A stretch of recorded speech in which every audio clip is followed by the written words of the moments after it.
വയലുകളിൽ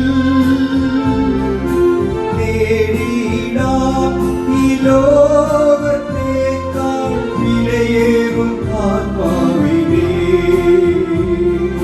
പോയിടാം വൻകൊയ്ത്തിനായി വിളഞ്ഞ വയലുകളിൽ നേടിടാം ഈ ലോകത്തേക്കാൾ വിലയേറും ആത്മാവിനെ. ദൈവനാമത്തിന് മഹത്വമുണ്ടാകട്ടെ. ഇന്നത്തെ പ്രഭാത ധ്യാനത്തിനായി 40-ാം സങ്കീർത്തനം 5-ാം വാക്യം. എൻ്റെ ദൈവമായ യഹോവേ, നീ ചെയ്ത അത്ഭുത പ്രവൃത്തികളും ഞങ്ങൾക്ക് വേണ്ടിയുള്ള നിൻ്റെ വിചാരങ്ങളും വളരെയാകുന്നു.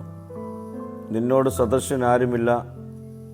ഞാൻ അവയെ വിവരിച്ച് പ്രസ്താവിക്കുമായിരുന്നു, എന്നാൽ അവ എണ്ണിക്കൂടാതെ വണ്ണം അധികമാകുന്നു. നമുക്ക് പൂർണ്ണമായി മനസ്സിലാക്കുവാൻ കഴിയുന്നതിനേക്കാൾ ദൈവം നമുക്ക് നല്ലവനാണെന്ന് ദാവീദ് ഈ വാക്യത്തിലൂടെ നമ്മെ ഓർമ്മിപ്പിക്കുന്നു. ദൈവത്തിൻ്റെ സ്വഭാവത്തെക്കുറിച്ചുള്ള ഓർമ്മപ്പെടുത്തലുകൾ നിറഞ്ഞ ഒരു വാക്യമാണിത്. ദൈവത്തിൻ്റെ ദൈനംദിന കാരുണ്യങ്ങൾ നമ്മുടെ ജീവിതത്തിലൂടെ നാം ദിനംപ്രതി അനുഭവിക്കുന്നവരാണ്.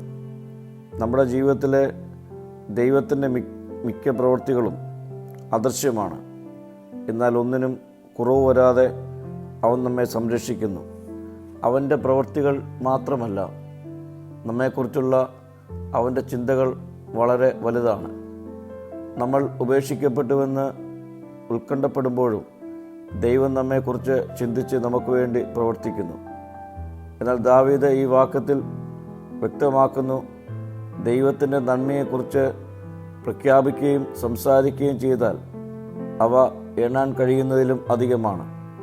ദൈവത്തിൻ്റെ നന്മ വെറും സമൃദ്ധമല്ല, അത് നിറഞ്ഞ് കവിഞ്ഞ് ഒഴുകുന്നതാണ്. പ്രിയ സ്നേഹിതരെ, ദൈവം പ്രവൃത്തികളിൽ വിശ്വസ്തനും ചിന്തകളിൽ ശ്രദ്ധാലുവും കരുണയിൽ അളവറ്റവനുമായിരിക്കുന്നതിനാൽ ഇന്ന് നാം നേരിടുന്ന ഏത് കാര്യത്തിലും അവൻ വിശ്വസ്തനും നീതിമാനുമാണ്. പ്രാർത്ഥിക്കാം. കർത്താവേ, നിൻ്റെ അത്ഭുത പ്രവൃത്തികളും എന്നോടുള്ള നിൻ്റെ വിചാരങ്ങളും തിരിച്ചറിഞ്ഞ് ജീവിക്കുവാനുള്ള കൃപ ഈ നാളുകൾ എനിക്ക് നൽകണമേ. മഹത്വം നീ എടുക്കണം.